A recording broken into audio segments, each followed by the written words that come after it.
Today, the good news, bad news on unemployment.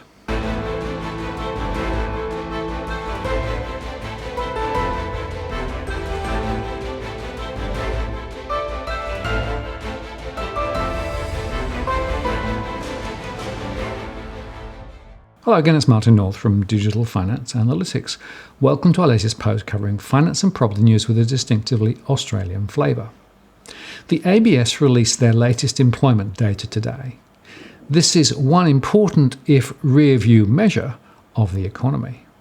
And they've reported that the trend unemployment rate remained at 5.1% for the third consecutive month, while the seasonally adjusted unemployment rate remained steady at 5.2% in May 2019. So, no dramas there. But the moving parts are not necessarily so hot. Underemployment was up to 8.6%, while the total hours worked fell 0.3%. And there was a rise in jobs by 42,300, but mainly these were part-time jobs, which helps to explain the rising underemployment. The results are perhaps muddied by ABS sample rotation and possibly temporary work associated with the election, so we need to watch the data next month too. And while the count of jobs rose, the hours worked weakened, contracting by 0.3% in the month, and this is a weird contradiction. Unemployment has drifted higher in 2019, up from 5% at the start of the year, having fallen last year from 5.5% to 5.0% by September. And across the states, there are considerable variations, with trend unemployment up by 0.1% in the Australian Capital Territory, but steady in all of the other states and territories.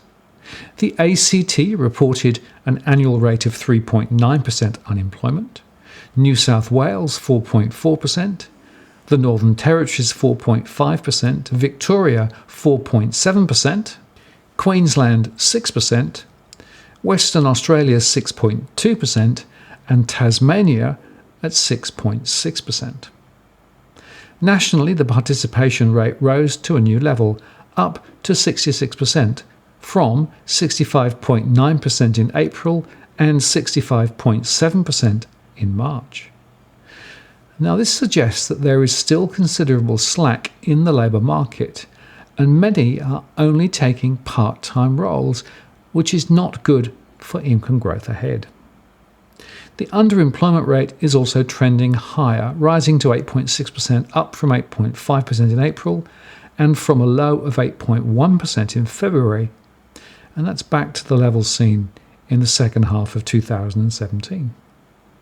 These mixed results may in part be due to the sample rotation issues. The ABS said that in original terms, the incoming rotation group in May 2019 had a higher employment to population ratio than the group it replaced, 64% in May, compared with 62.3% in April, and was higher than the ratio for the entire sample at 62.9%. So once again, there is noise in the data from the ABS. And that said, at the moment, jobs growth momentum remains robust. Employment is 2.9% higher than a year ago, with full-time employment up by 3.1% and part-time some 2.4% higher.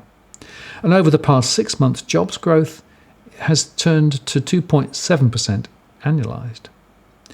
But ahead, we think jobs momentum may slow as the economy weakens.